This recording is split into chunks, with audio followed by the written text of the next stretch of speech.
Imam Hussein TV, a new beginning. Since our establishment in the UK in 2016, Imam Hussein TV has been a beacon of light for the Shia community. From our humble beginnings in a small office space in Colindale, we've grown and touched countless hearts. For 7 years, this space has been our creative hub, producing some of your favourite programmes. But now, we've outgrown it. The time has come for a new beginning. We are excited to announce that Imam Hussein TV is in the process of acquiring a new headquarters in the heart of London, Park Royal. This 5,548 square feet facility will be our permanent home, enabling us to produce high-quality content without the constraints of rising rental costs that have tied our hands when it comes to expression and creativity. This new space will enable us to expand our team, provide enhanced resources for professional development, and produce even more inspiring content for our rapidly growing audience. Our new headquarters will feature a modern studio, green screen rooms, a library, and much more. Imagine a place where youth can gather, learn, and grow spiritually. A place that serves the community for generations to come. Your donation can help us build specific parts of our new home. Whether it's contributing to the Ahkam SOS set, the carpet for the Husainiyah, or even a single brick, every penny counts. As we embark on this journey to create a new home, each brick donated by you represents a vital piece of our vision. Amalgamating each one together forms the missing piece that completes the sculpture of the sacred names that our new office and studio spaces are named after. Each room in our new facility is dedicated to a member of the Ahlul Bayt alayhimus salam, reflecting their values and contributions to our faith. By naming a room, you honour their legacy and help us continue their mission. Our project is divided into 3 phases: securing the property, transitioning and developing the new studio, and expanding our team and upgrading equipment. Each phase is crucial to our growth and sustainability, and ultimately allows us to brainstorm with the highest efficiency. Your generosity reaches far beyond London. It helps us provide for those in need, bringing warmth, food, and hope to families in Iraq, Pakistan, Afghanistan, Yemen, and many countries worldwide. Thank you. We understand that not everyone can make a large donation, but every small contribution helps. Even a single pound can make a big difference. Together, we can build a brighter future for our community, and we can contribute to the everlasting message of Abu Abdullah al-Hussein alayhi salam. Your pocket change can ensure the completion of a few inches of the building, eventually leading to it standing high and wide and in full working motion. Visit our website, click the donate button, and be part of this incredible journey. Let's build the new home for Imam Hussein TV together, because ultimately this is your home. Imam Hussein TV, a new beginning. Donate now and help us create a legacy that will serve the Ahlul Bayt alayhimus salam for generations to come, because this is your gateway to Karbala.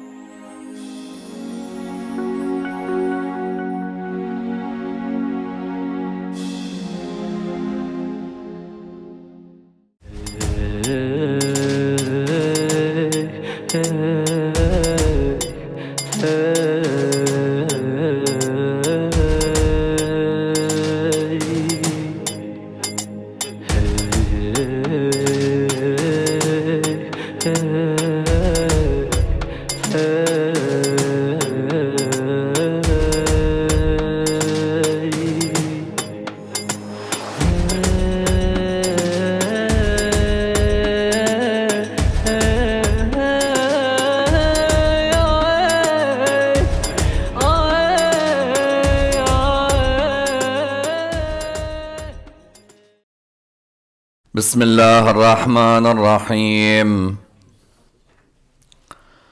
الحمد لله رب العالمين، والصلاة والسلام على سيدنا وعظيمنا وحبيب قلوبنا وشفيع نفوسنا أبي القاسم محمد. اللهم صل على محمد وعلى أهل بيته الطيبين الطاهرين وأصحابه الغر الميامين. الحمد لله الذي جعلنا من المتمسكين بولاية سيدي ومولاي علي بن أبي طالب. اللهم صل على محمد وآل محمد. الحمد لله الذي هدانا لهذا وما كنا لنهتدي لولا أن هدانا الله. أما بعد, Allah subhanahu wa ta'ala has ordered me to love four, and He has informed me that He loves them: Ali, Salman, Abu Dhar, and Miqdad. The first of our loud salawat in honor of Rasulullah Muhammad sallallahu alayhi wa alihi wa sallam. Allahumma salli ala Muhammad wa ali Muhammad. A second even louder salawat in honor of Imam Amir al-Mu'mineen alayhi salam.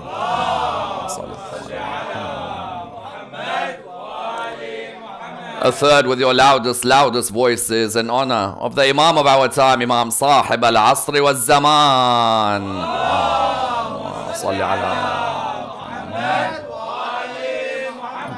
Respected scholars, brothers and sisters, Assalamu alaikum wa rahmatullah wa barakatuh. Abu Dhar al-Ghafari attended the first Fatimiyah majlis. Abu Dhar al-Ghafari was the person who was of those who sowed the seeds of the lovers of Ahlul Bayt alayhim salam in Lebanon. Abu Dhar al-Ghafari was the pioneer of resistance against injustice and against dictators in Islamic history. No doubt, if you want to see one of the greatest personalities when it comes to the defense of the cause of Ahlul Bayt alayhim salam, and a person who inspired millions today to defend the rights of the followers of Ahlul Bayt alayhim salam, then without a doubt it's the great companion of Rasulullah sallallahu alayhi wa alihi, Abu Dhar. Today you see many in the world who are amazed when they see that the Shia of Ahlul Bayt alayhim salam are the only supporters of the causes against injustice. When you see, for example, many today are bewildered that why is it only the Shia are the ones who are supporting those who are oppressed? How many times do you hear people saying that only the Shia are supporting the cause of Palestine? How many times do you hear people say that it's only the Shia who are supporting the cause of the Lebanese, the plight of the oppressed in these lands? Many, even non-Shia, find it difficult at the beginning to admit that it was only the Shia who were raising their voices and who were ready to lose their lives. As in, I think each and every one of us who's watching this lecture will have come across somebody of our friend circle who may not be a Shi'i, but may turn around and say that I've got to give you props. It's the Shia, whether from Iran, the Shia, whether from Lebanon, the Shia from Iraq, the Shia from Yemen, who have laid down their lives for the cause of the oppressed. The reason it's clear is because of the fact that the Shia have within their history certain personalities who taught us the importance of resistance against injustice. From the pioneers that are the prophets of Allah subhanahu wa ta'ala, and of course the holy prophet at the helm of them, and the imams of Ahlul Bayt alayhim salam, but at the same time the companions of the Ahlul Bayt alayhim salam. Those companions of the Ahlul Bayt are companions who stood up against all forms of injustice and were an axis of resistance as an example to each and every one of us. We know that part of human nature is to resist when you are being oppressed. A person does not have to be a Muslim for them to resist when they are being attacked. At the end of the day, I can find someone today who's not a Muslim, but who, when their family are being attacked, or for example, when their community is being attacked, or when their honor is being attacked, or when, for example, their property is being attacked, they will, without a doubt, stand up and resist. You find, therefore, that each and every one of us has a different level of resistance. There may be some of us who may be able to resist only with our hearts, that our heart may bleed when we see a certain situation. I may find that there may be people in the world today who their hearts bleed when they see the oppression that takes place, for example, against the Lebanese community. Can they, for example, fly to Lebanon and support? Maybe they can't. But from when they are in their houses, you may find that they may say that my heart is at pain when I see someone who I admire as a leader get killed, someone who I admire as a scholar gets killed, someone who I know of my friend circle is now displaced or has no shelter or has no food whatsoever. That person on the first level may resist with their heart. Then there may be a person on the second level who may resist with their tongue, that they may speak out against the injustices that take place against their community or against their religion. There may be injustices of two types. One type may be injustices from people outside of my religion. Someone who may be a non-Muslim may be unjust towards the Muslim community. Sometimes no. I may see injustices within the Muslim community where one Muslim oppresses another Muslim. Therefore, a second group may resist with their tongues. A third, no. A third may even give their sons away in resistance, may give their families away in resistance. Why do we have these three different types of resistance? Because not everybody can do each one of these. I cannot come and judge somebody who may, on the face of it, not seem to be speaking out because their heart may be the one that's bleeding or may be angry at what's taking place.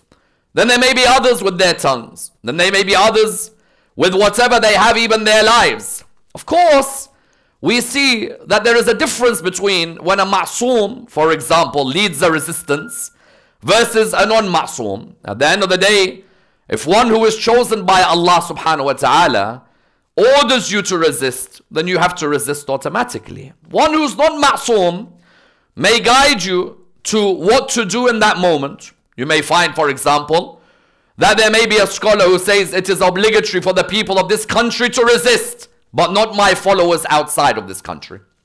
Then there may be another scholar who says, no, it's obligatory on all my followers, wherever they may be, to resist. At the end of the day, that person is a scholar, provides us with guidelines. Abu Dhar al-Ghafari was one of the pioneers of resistance of every type, with a heart that bleeds, with his tongue, as well as being willing to give his life, even if it meant that he had no friends at the end. Never will we forget the famous hadith of the Holy Prophet, peace be upon him and his family, when the Holy Prophet, peace be upon him and his family, told Abu Dhar, you will live alone, and you will die alone, and you will be raised or resurrected alone, and you will enter paradise alone. Why? Because when a person resists the oppressor or resists the oppression, it's not something easy to resist. At the end of the day, I'm living in my comfortable world. Everything's going smoothly for me. If I resist, I may lose my income economically. My life may be destroyed. I might even lose friends. Abu Dhar al-Ghafari had a unique status in that he resisted, number one, the non-Muslim attack against Islam, but also the Muslim attack on Islam. Number two, on his CV, he has a resistance against who? Against the Quraysh, against the first Khalifa, against the second Khalifa, against the third Khalifa, and against Muawiyah. It is very rare to see in Islamic history a person who has that CV. There may be someone who has the CV that they resisted against who? They resisted against the Quraysh, but not against Abu Bakr. There may be someone who resisted against Abu Bakr, but not against Umar. There may be someone who resisted against Umar, but not Uthman. There may be someone who resisted against Uthman, but not Muawiyah. There may be someone like Abu Dhar who taught us that I do not care who's in power. If I see that they have been unjust to either Ahlul Bayt alayhi salam or to the followers of Ahlul Bayt alayhi salam, that I will not rest at all. And that's why, in the context of what's happening in the world today, nobody deserves more praise on this, the first night of Fatimiyah, than Abu Dhar al-Ghafari. Because not only does Fatimiyah relate to him, but also the Shia of Lebanon that we see being oppressed, the very base of that Tashayyu' in Lebanon was Abu Dhar al-Ghafari. Let us tonight examine the wonderful biography and lessons of this lover of Al Muhammad, and this pioneer of resistance against injustice, and this defender of the cause of Ahlul Bayt alayhi salam. Let's do this in the following stages. Number one, was Abu Dhar a convert to Islam, or was he always on the path of Islam? Number two, what were the characteristics of Abu Dhar that led Rasulullah sallallahu alayhi wa alayhi to say that Abu Dhar is from us, the Ahlul Bayt? Number three, how did Abu Dhar make a stand against the Quraysh? Number four, how did he stand against the first Khalifa blatantly and openly? Number five, how was he the first to attend the Fatimiyah majalis, and these majalis that continue until today? Number six, how did Abu Dhar make sure that he spoke out against Umar ibn al-Khattab? Number seven, how did he speak out against Uthman bin Affan? Number eight, how did Uthman kick Abu Dhar out of Medina and force him to go towards the Syria-Lebanon area? Number nine, how did Abu Dhar graduate scholars of the Shia in Lebanon, and especially in the areas surrounding Beirut? And which mosques today are named after Abu Dhar because of how he instilled Tashayyu' in Lebanon? Finally, how did Abu Dhar die alone? And how did he teach us that sometimes you may be the greatest personality in the religion, but there may be only a few people in your janazah? And how did he highlight to us that the main thing is the legacy you leave behind may bring up soldiers 1,000 years later? Let's examine this and dissect the topic in complete depth. Abu Dhar al-Ghafari was the fourth or the fifth Muslim. That is a huge honor. As in, at the end of the day, to be known as the fourth or the fifth believer in the religion of Islam is not an easy feat. It means that you came towards the religion at its most difficult time. We find that certain people say Abu Dhar was a convert to the religion of Islam. Abu Dhar was not a convert. Abu Dhar was always one of the purest believers in Allah subhanahu wa ta'ala. There's a difference between someone who's prostrated before idols and someone who was always a believer in Allah. But then someone might say, but hold on, I thought anyone who's the fourth Muslim must be that they were an idol worshipper and then they became a Muslim. No. There are a group of people who remained on the path of submission to Allah even though their tribe may have deviated. Remember, all these Arabs who were living in and around Mecca, all of them used to believe in Hajj. They used to believe in Nabi Ibrahim alayhi salam. They used to believe in the oneness of God. But their definition of that oneness unfortunately became deviated. That they started to worship idols, for example. Some of them, unfortunately, went towards immorality. What was the immorality of that time? Some of them were drinking, even though the Abrahamic path was not of drinking. Some of them were gambling, even though the Abrahamic path was not a path of gambling. Some of them were committing zina, even though the Abrahamic path was not a path of committing zina or committing adultery. But there were a few people who were living there who were not affected by the peer pressure of the time. Because sometimes when a person gambles, it's not because they believe gambling is right. It's their mates who are telling them, listen, we're all gonna have a little bet. Why don't you join us? Sometimes a person at that moment feels that I'm the odd one out. If I don't have a little gamble, then everyone will call me boring. You're one of these religious ones. When a person drinks, sometimes why does the person drink? And I'm talking even about the non-Muslim. The non-Muslim at the beginning is peer pressure, not because of their love of that drink. Peer pressure says, we can't have a good night unless we drink. I can't have a good night unless I get smashed. How many times do you hear those lines? What do you mean you can't have a good night unless you get smashed? At the end of the day, if you have a good night and you can't remember it, then what was the point of that night? But you found that in Arabia, there were people who had not come out and said, for example, Ashhadu an la ilaha illallah wa ashhadu anna Muhammadan Rasulullah. No, they had not said that. But their behavior was like they had believed it. One of them was Uthman bin Mad'un. Uthman bin Mad'un, Imam Ali alayhi salam, names his son Uthman after Uthman bin Mad'un. Uthman bin Mad'un believed in the oneness of God, even though everyone else was committing what? Shirk. Uthman bin Mad'un never lied. Uthman bin Mad'un never committed zina. Uthman bin Mad'un never drank, never gambled. But he had never said La ilaha illallah Muhammad Rasulullah. But his behavior was of someone pure. I think even us in our lives, you'll always come across one non-Muslim who sometimes you look at them and you say, I'm telling you, this guy is more trustworthy than some of the Muslims I know. True? That person might not be a Muslim, but their akhlaq are of Islam. Their trustworthiness are of Islam. Even the care they show may be more than a Muslim shows. Even they may say to you, I've never drank. Therefore, Abu Dhar al-Ghafari for us is not a convert to Islam. Abu Dhar al-Ghafari, one may even say, is one of the Hanifs, those who followed an Abrahamic path that was there in Arabia, but were not affected by the drink, were not affected by gambling, were not affected by idolatry. And according to our ahadith, that he had come towards the path of purity, already believing in a final prophet a few years before Rasulullah sallallahu alayhi wa announced the religion. When Rasulullah sallallahu alayhi wa began the religion and announced it, the news had gone to certain places. Of the places that it went was where?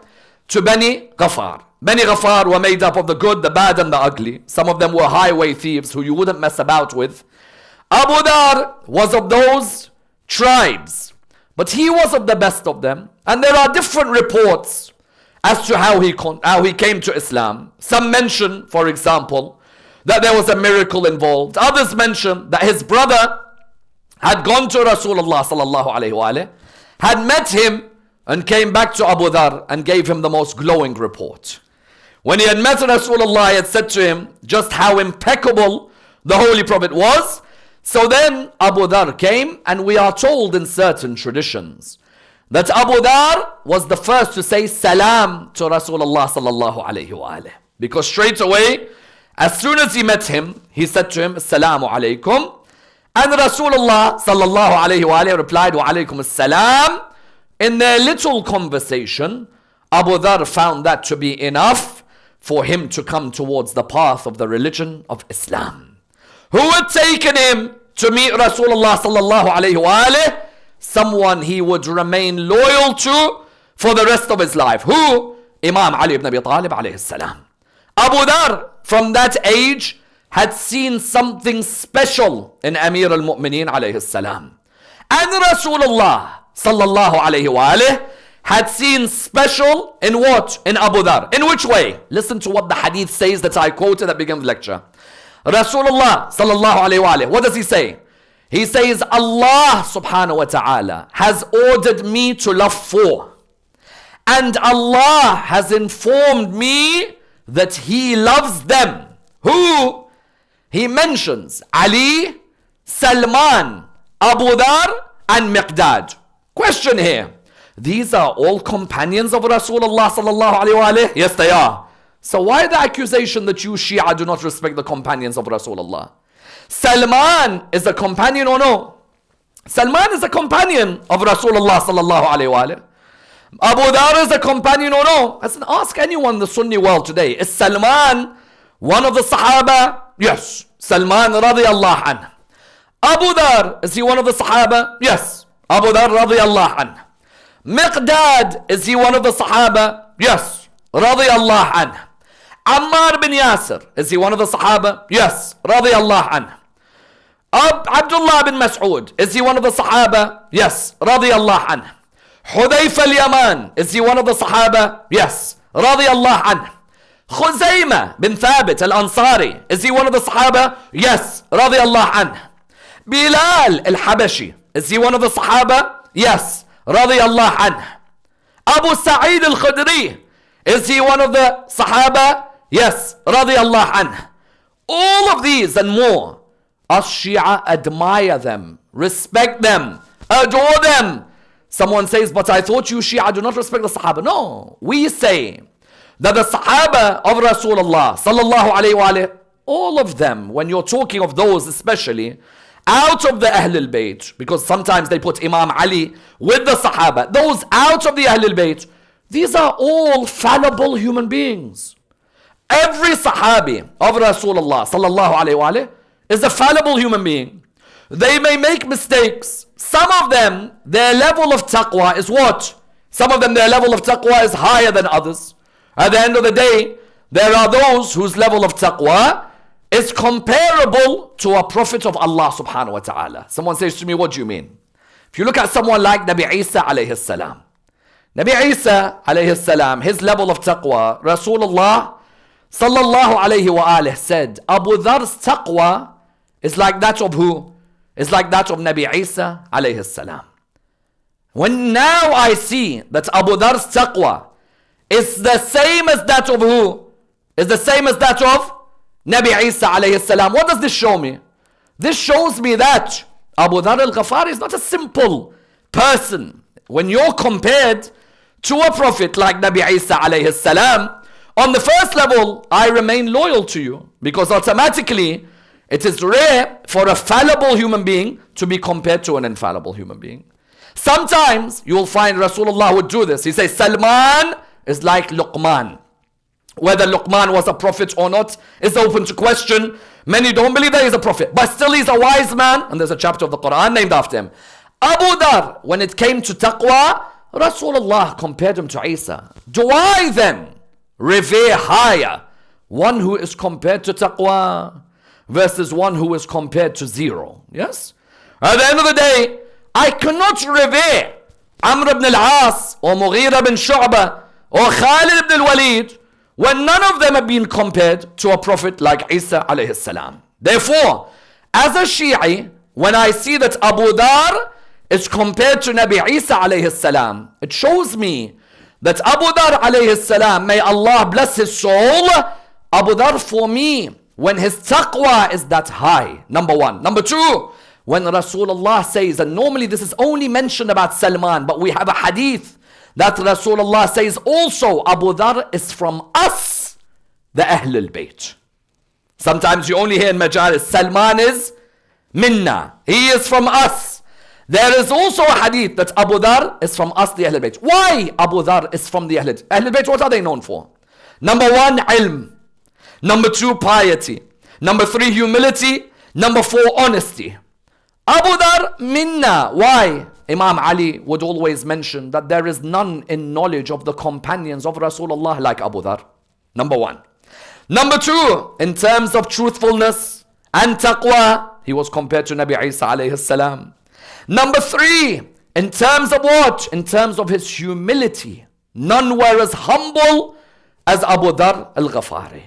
Number four, listen to what Imam al-Kadhim alayhi salam says. Because a person may be knowledgeable, a person may be truthful, a person may be honest, a person may be humble, but that doesn't mean that they remain loyal at all times. Correct? Because the loyalty, when the going gets tough, you'll find someone will say, I prefer not to get involved. How many times do you hear that line?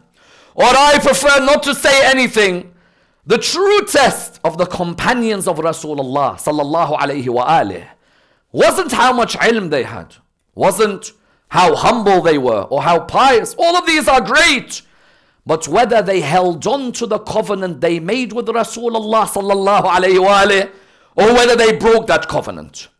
Imam al-Kadhim alayhi salam says that on the day of judgment, a caller will call. Where are those disciples of Rasulullah sallallahu alayhi wa alayhi who did not break their covenant with the Prophet of Allah? And then three will stand up: Salman, Abu Dhar, and Miqdad. Imagine, there were many around Rasulullah sallallahu alayhi wa alayhi.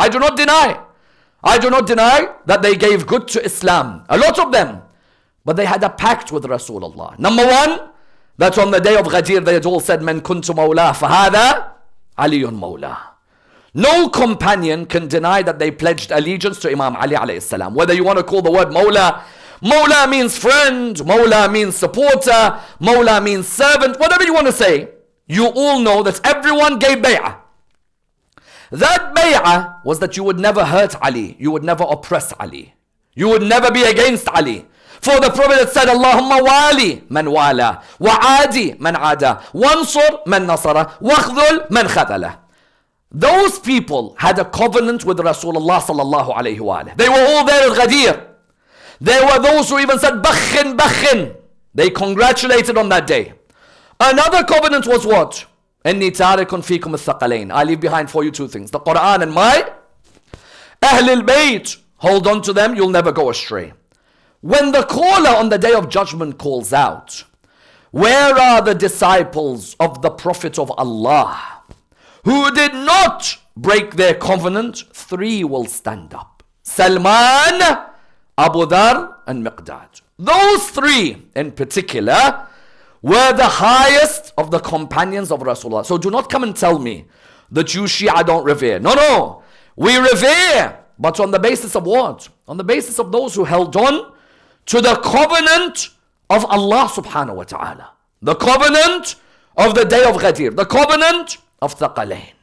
The moment Rasulullah sallallahu alayhi wa alayhi dies, all of a sudden what do we see?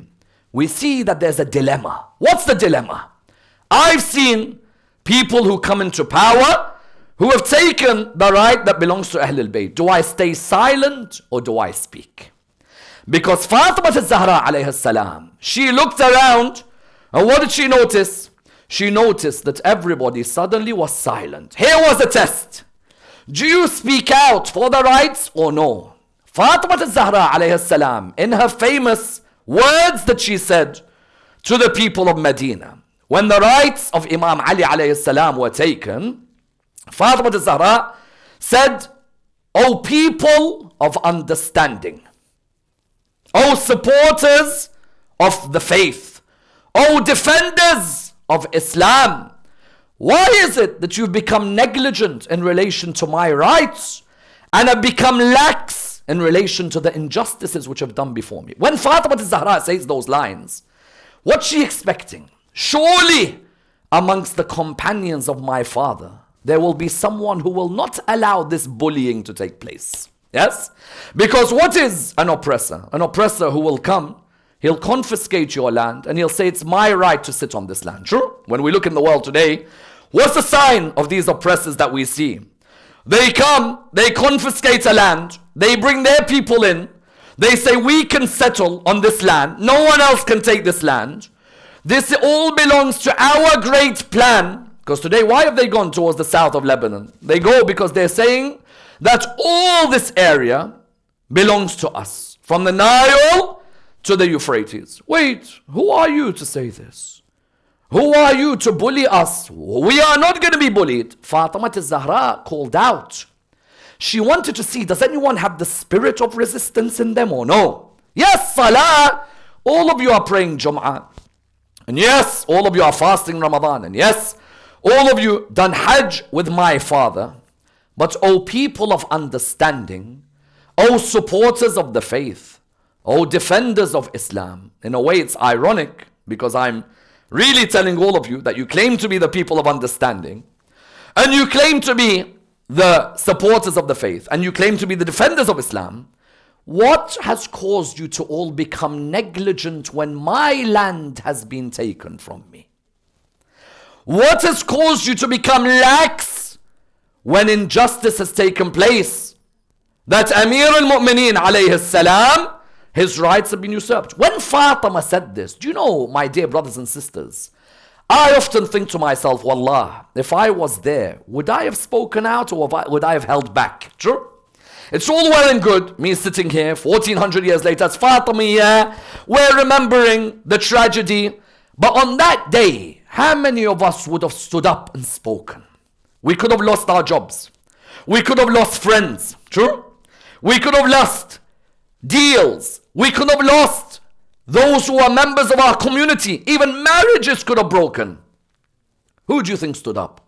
Who said that I will resist against this oppression? Who stood up? When Imam Ali alayhi salam, when they said to him, stand up, he said to all those who came to him, go and shave your heads. I'll see you in the morning. And we will see who really is ready to stand up for the rights of Fatimah al-Zahra alayhi salam and the rights of Amir al-Mu'mineen alayhi salam. Who, my brothers, taught us resistance? Who is it that stood up and said, never let that unjust tyrant come towards you when you live in the year 2024. Do not allow the unjust to come towards you and trample on your rights. Who is it that taught? Salman, Abu Dhar, Miqdad. They stood up with Amir al-Mu'mineen alayhi salam. One of the people who said, I will not give bay'ah to Abu Bakr. I don't care if you tell me that at Saqifa you elected him. If you tell me that he's the Khalifa of Rasulullah, it makes no difference to me. You don't want to be my friend? Don't worry about being my friend. Because the reality is, if you're chasing friends in this world, then you're not going to win in this world. If you're chasing the truth and being aligned with Ahlul Bayt, the truth left Imam Ali no friends. It's going to leave you friends. At the end of the day, Abu Dhar al-Ghafari, what happened with him? Abu Dhar stood up. The first resistance he had was against the Quraysh, fighting alongside Rasulullah sallallahu alayhi wa alayhi. All those battles that he was with the Prophet. The second was that he resisted the Saqifa government. That Saqifa government that said, you pledge allegiance towards Abu Bakr. He said, I'm not pledging no allegiance. You can take that towards yourself. I'm not interested. You could keep it. Do you know how hard that was at that time? But for Abu Dhar, he's thinking that I left my family and my tribe to join Islam when there was 5 of us. You think now, after Saqifa, there's still 5 of us. Subhanallah, the irony is that when he joined the religion of Islam, there was 5.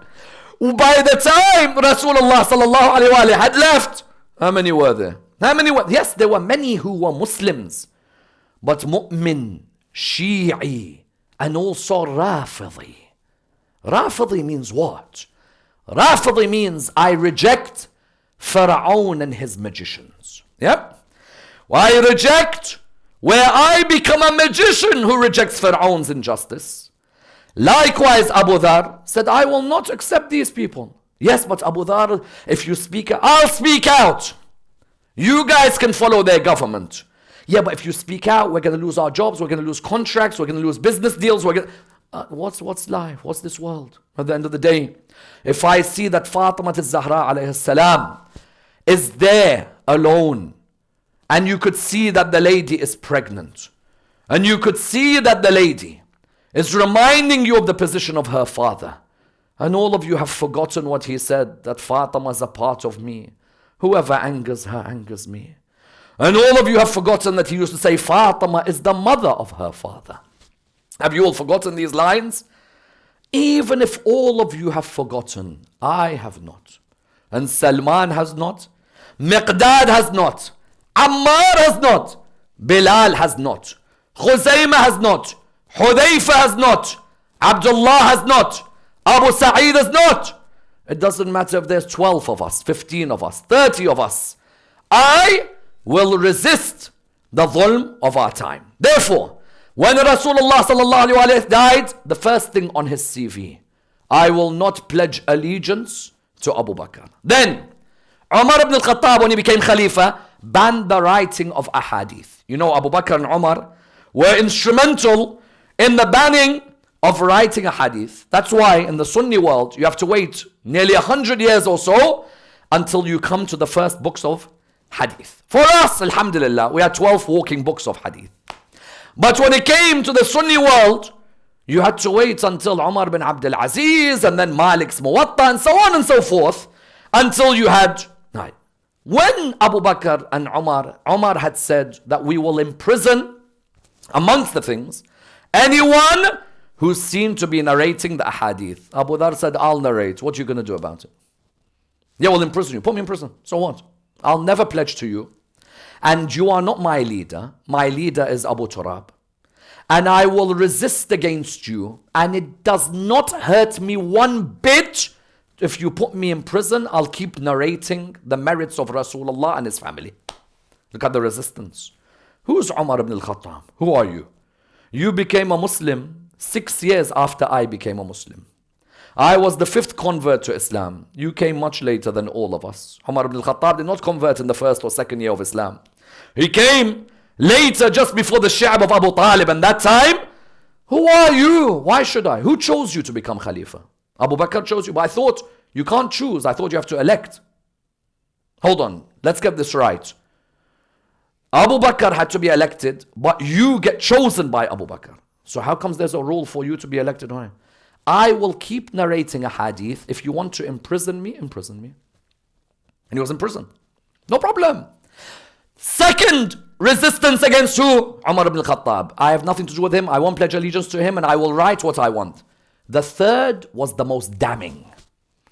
Abu Dhar speaking out and resisting against Uthman bin Affan. I ask all the viewers a question. Abu Dhar was sectarian or no? Because if we spoke out against the injustices of the caliphs, according to our reading of history, at the end of the day, if there's other Muslims who praise them, I cannot go and say they don't have a right. They have books, I have books. But in my reading, I do not respect the caliphs. The first caliph, the second caliph, the third caliph, the Umayyad caliphs, the Abbas. I don't respect them. Abu Dhar rejected Abu Bakr. Abu Dhar resisted against Umar. Abu Dhar resisted against Uthman. Why resisted against Uthman? For what reason? Firstly, he sees Uthman as the usurper of the haqq of Amir al-Mu'mineen. That's the first. Secondly, Uthman began to share the treasury money with his best mates. Of his best mates, Uthman's best mates, the glorious companion of Rasulullah sallallahu alayhi wa alayhi, the glorious Marwan ibn al-Hakam. How glorious. Uthman gave unbelievable amount of money to Marwan. Then to Harith ibn al-Hakam, 300,000 dirhams. Zayd bin Thabit, 100,000. Now what do? Either I can sit there and say that I'm not going to say anything, but my Prophet had said to me, وَلَا تَرْكَنُوا إِلَى الَّذِينَ ظَلَمُوا فَتَمَسَّكُمُ النَّارِ. Do not give in to those who do dhulm, otherwise hellfire awaits you. Abu Dhar said, what are you doing? He said to him, what do you mean? He said, what's this nonsense? I'm the Khalifa, I don't care. You're Khalifa, nothing to do with me. What is this nonsense? Marwan ibn al-Hakam has unlimited access to the treasury. Marwan, who was banished by Rasulullah. I tell you, how is someone rightly guided if they give a lot of the money to the one who fought the Prophet he follows? Wallah, I don't know. Yani, sometimes, wallah, did we see Allah with our eyes or with our intellect? Honestly. Here, he says to him, I will speak out against you. And I'll continue to speak out. If you speak out, I'll kick you out. He said, kick me out. He kicked him out. Uthman, Abu Dhar. I ask you all a question. Uthman, don't you say radiyallahu an? Yes, you do. Abu Dhar, don't you say radiyallahu an? Yes, you do. So how could radiyallahu an kick radiyallahu an out of the city? How? In which world? In which world? And do you know what they write in their books? Slight disagreement. Slight disagreement. Abu Dhar, who Rasulullah said about him, sallallahu alayhi wa alayhi, none above the earth, nor a shade under the sky has seen anyone more truthful than Abu Dhar. Is there higher praise for somebody like that? Abu Dhar al-Ghafari. There is no higher praise than Rasulullah saying this about you, or that your taqwa is comparable to Jesus. Who's then higher, Abu Dhar or Uthman? Uthman kicks him as a gout. Where? Get out, Muawiyah can deal with you. Where? In the area of Lebanon and Syria. Because you know Sham today is Syria. Sham in those days was what? Syria, Palestine, Lebanon and Jordan. Yep. Abu Dhar was kicked out of Medina by Uthman. He said to Muawiyah, MashaAllah, Muawiyah, you deal with him. Now look at how the irony. The fifth convert to Islam, or the fourth convert to Islam, is now being guided and administered by the son of the Tulaqa. This is the wonderful Islamic history that we have. And they say to us, Shia, why do you guys get so passionate about these things? So what do you want me to do? What do you want me to do? Muawiyah bin Abi Sufyan is the one has to guide Abu Dhar al-Ghafari. Abu Dhar went there. Where? Towards the area of Beirut. That area of Beirut, Abu Dhar settled there. He also went to where? He also went to other areas in Lebanon.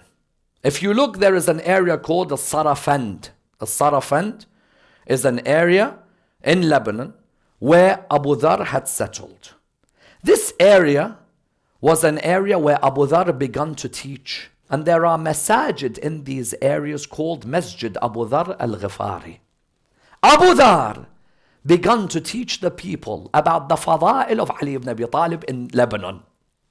Imagine, in this area, Sarafand, Abu Dhar is there. In Beirut, he is there. In Tyre, he is there. Mays al-Jabal, he is there. All of these areas, Abu Dhar would sit. What's your name? Ibrahim al-Nakha'i. And yours, Alqama bin Qais. And yours, Osama bin Salman. Come and sit with me. Let me tell you about the power and the beauty and the honor of Ali ibn Abi Talib. Let me tell you about the rightful successor of Rasulullah sallallahu alayhi wa alayhi. And let me tell you about that zalim who sits in Sham. The one who hoards the gold and the silver. That man over there who gets away with everything because his cousin is sitting in Medina as Khalifa. Abu Dhar al-Ghafari began to teach Tashayyu' in Lebanon. There were people who would come and sit under him. In my own research, 30 ulama, Lebanese ulama, graduated from the Hawza of Abu Dhar in Lebanon. These seeds were planted by Abu Dhar. Seeds in Lebanon. Today when people say, the Lebanese Shia, look at how strong they are. That all of them, one is they're losing their homes. The second are displaced, their children dying, buildings destroyed, innocent youth killed. Where do they get that strength? That mothers say this is little for the path of Ahlul Bayt. Go and ask Abu Dhar al-Ghafari. Abu Dhar, when he sat there, he told them that any zalim that's there, don't be intimidated by the power of their numbers or their gangs or their weapons. All you have to do is make sure that you protect Muhammad and Al Muhammad. Protect the legacy of them. Salawatullah wa salamu alayhim. In Tyre, he sits there. Beirut, he said, you think he used to live in a house? Abu Dhar is that type? No, Abu Dhar used to make a tent out of black goat fur. They used to say to him, Abu Dhar, why not a house? He's like, while that guy in Sham lives in big houses, I'm living in a tent. Because if Islam has resulted in that guy sitting in power, and I will not sit in a house while those dhullam take the treasury of the Muslims. You know what he used to do outside Muawiyah's palace? Those who hoard the gold and the silver, the iron heat is waiting for them. Muawiyah's like, you know what, this guy's giving me a headache. You know what Muawiyah does? He kicks him out of that area, sends him back to Uthman. We laugh about it, my dear brothers and sisters. Of course, we laugh. But there's pain that this man who held the religion as the fifth Muslim or the fourth Muslim is being kicked around like a football by Uthman and Muawiyah. Allah. And the companions all loved each other. And they're all on the same level. Muawiyah said, I've had enough of this guy. There was a period that he was in Beirut. And he was where? And he was in the Sarafand. And he was in Tyre. And he was in other areas as well. Until there is one report that he went towards Palestine at a certain point. And then he came back. And then he kicked him back to Uthman. When he came back to Uthman, again he said to Uthman, what? بشر الكانزين بعذاب أليم. Tell those who hoard the gold and the silver of the Muslims There is a severe chastisement. You want to know Ash-Shia, where we learned resistance? Come to the school of Abu Dhar al-Ghafari. Which Uthman, which Muawiyah, which Wallah, today, if a Shia spoke out like that, they would say you're extreme. You're going to call Abu Dhar extreme. Wallah, I wish you could meet Rasulullah and say that Abu Dhar is extreme.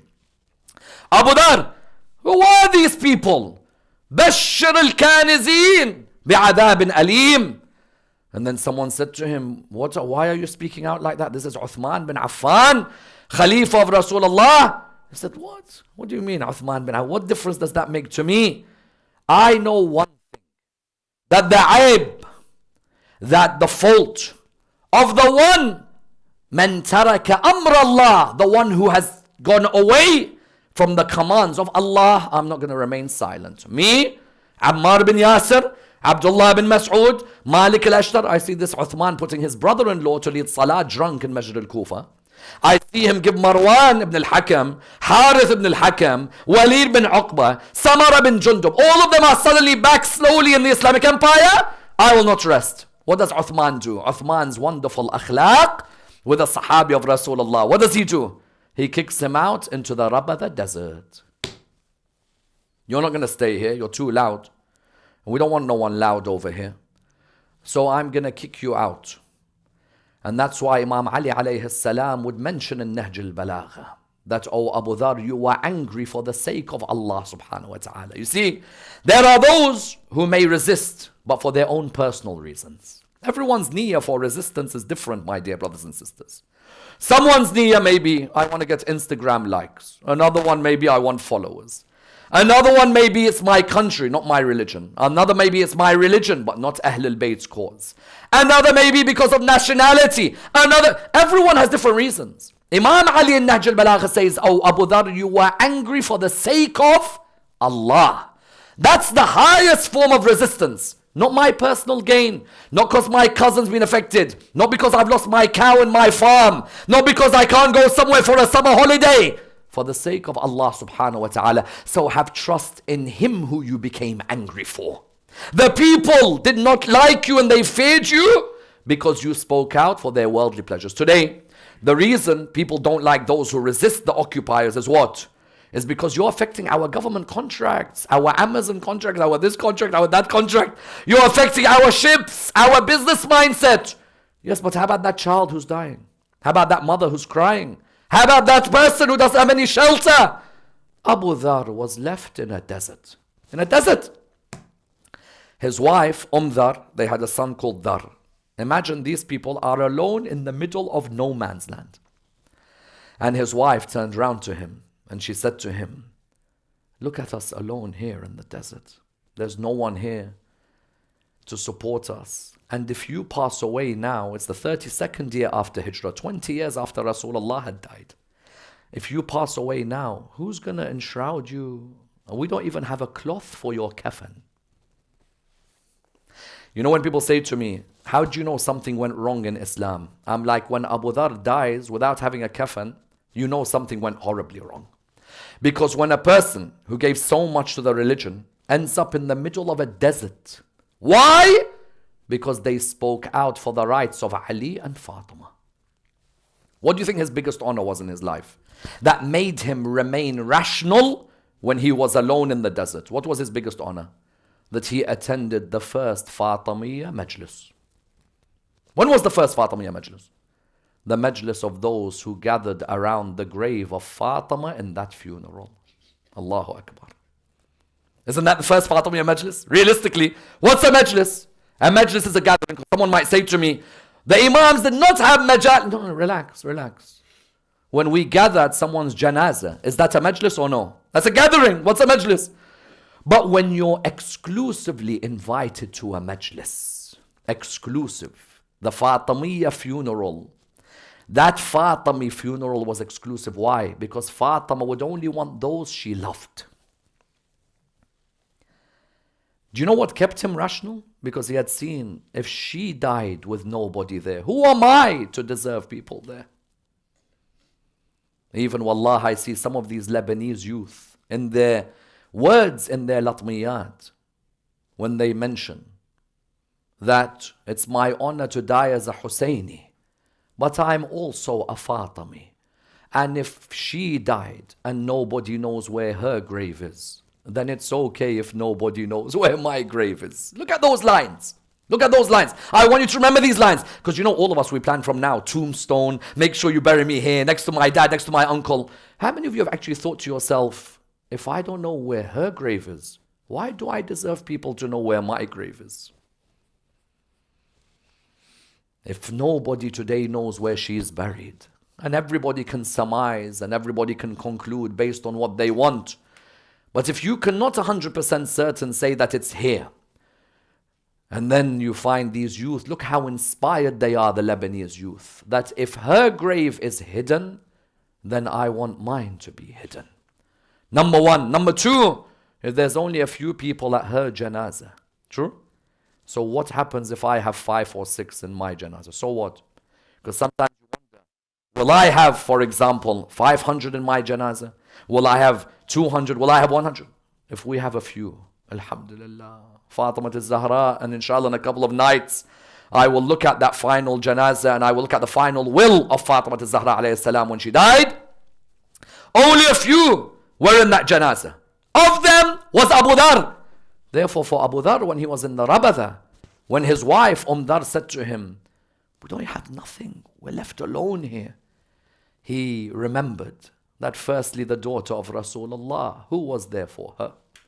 Where was that loud janazah? Where were the Muslims? Where were the people together? We were there at midnight in Medina, and we had to see Amir al-Mu'mineen with him gathering a few of us to be his backbones, the way we had been the backbones of the religion of Islam. Number one. But listen to what he said, number two. Number two, what did he say? He said something beautiful. He said, Rasulullah sallallahu alayhi wa told me, and amongst other companions we were sitting, he said, one of you one day will be alone in a desert. There will be some companions who will come past and bury. He goes, do not worry, all of them have died, I'm the last one. So it must be me. And subhanallah, Malik al-Ashtar and Hujr bin Adi and others of the Shia, when they were passing by that area, they saw Abu Dhar and his small family in that desert. They went all of them together and they made sure that they gave a janazah to this man whose sadaqa jariyah was that he was an Alawi, a Fatimi, a Hassani, a Husseini, a man whose sadaqa jariyah.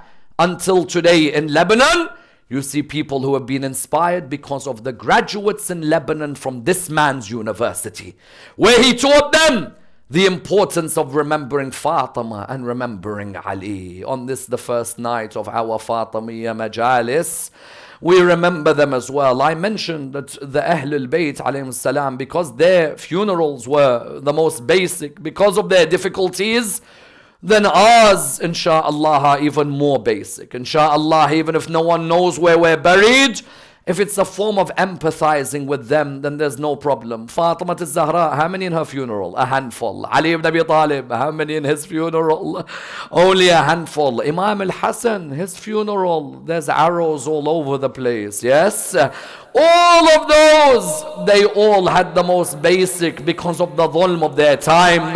Let me just narrate for you one narration, my dear brothers and sisters. Just one narration from one of the shuhada who died in Lebanon recently. It will be my musibah because I believe his story is a story to be a musibah. Listen to what this person said. Yes, it's his wife who narrates this story. Her husband was one of these people who was in charge of the hay'at, the lovers of Imam al-Hussein, the matamdaris, the anjumans, those who had gathered to make sure they always remembered Sayyid al-Shuhada. He was of those who was killed because he had defended the lovers of Muhammad and al-Muhammad. His wife narrates, she says the following story. She said it had been a month since my husband had passed away, and I was thinking of the state of the body of my husband who had passed away. She said that while I was thinking of his body, I wondered about the state of his body under the heat of the sun. She wondered that my husband who I love, but his body must be in a difficult position under the heat of that sun. She says, then I saw the rain come down one of these days, and I thought to myself that rain must have washed his body. It's as if the Lord sent that rain to wash that body. She said, I thought that this is little for Abu Abdullah. Yes, listen to this line, please. She said, I thought that this is little for Abu Abdullah, but then a thought came in my head. Abu Abdullah laid for 3 days on the ground, whereas my husband has been a shaheed for 1 month with no one to bury his body. She says, then in my dream I saw my husband. After that thought had come in my head, I saw my husband in my dream. When I looked at him, I noticed as if he had been washed from that rain, but then he looked into my eyes and said, but no horses have trampled all over my body. Even if I lay longer than Abu Abdullah, I never had horses kick my body everywhere, whereas Abu Abdullah's body was kicked from one place to another. Oh Fatimah, they broke one of your ribs, whereas they took out all the ribs of Imam al-Hussein alayhi salam. Inna lillahi wa inna ilayhi raji'un. Ya Allah, provide us with the shafa'ah of the great Sahabi, of the Holy Prophet, peace be upon him and his family, Abu Dharr al-Ghafari. Allow us to be amongst those who follow his path, follow his principles, and especially follow his attachment to Muhammad and Al Muhammad. Our dear brothers and sisters in Lebanon and all the lands where there is oppression, Ya Allah, give them relief. Those families who have lost their loved ones, Ya Allah, bless them and bless the soul of the Sayyid and all the Sada and all the Mashayikh and all the teachers and all those who have died in the path of Muhammad and Al Muhammad. We pray to Allah subhanahu wa ta'ala with the Surah Al-Fatiha for your marhumin and our marhumin, but before it, wherever you may be, the loudest of your salawat.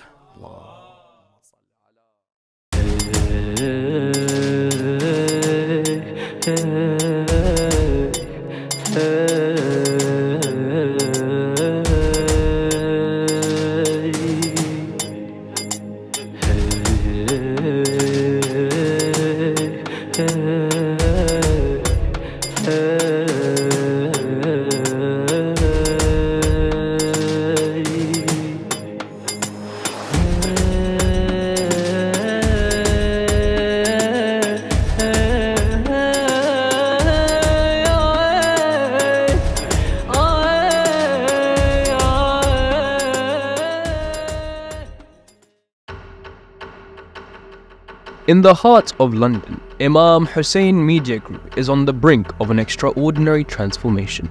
We are securing a new home, a sanctuary named after the Queen of Karbala, Lady Zainab Salamullahi alayhi, who commemorated Abi Abdullah al-Hussein and spread the message of Karbala. This new complex, spanning 515 square meters, will be the central hub for our 5 channels. A place for filming, editing, broadcasting and gathering as a community. With a cost of £1.5 million, we invite you to be part of this new chapter. Each square meter will cost £2,900, but every contribution counts. One share is £290, or even one brick is £50. Your donation will not only build this sanctuary, but also secure immense rewards in this world and the hereafter. Every show produced, every message broadcasted will be a source of thawab for you and your families. By helping us secure this building, you are paving the way for millions to connect with Karbala and the message of Imam al-Hussein alayhi salam through our channels. Join the ranks of the lovers of Abu Abdullah. Be part of this noble cause. Donate today and make a lasting impact on Shia media globally.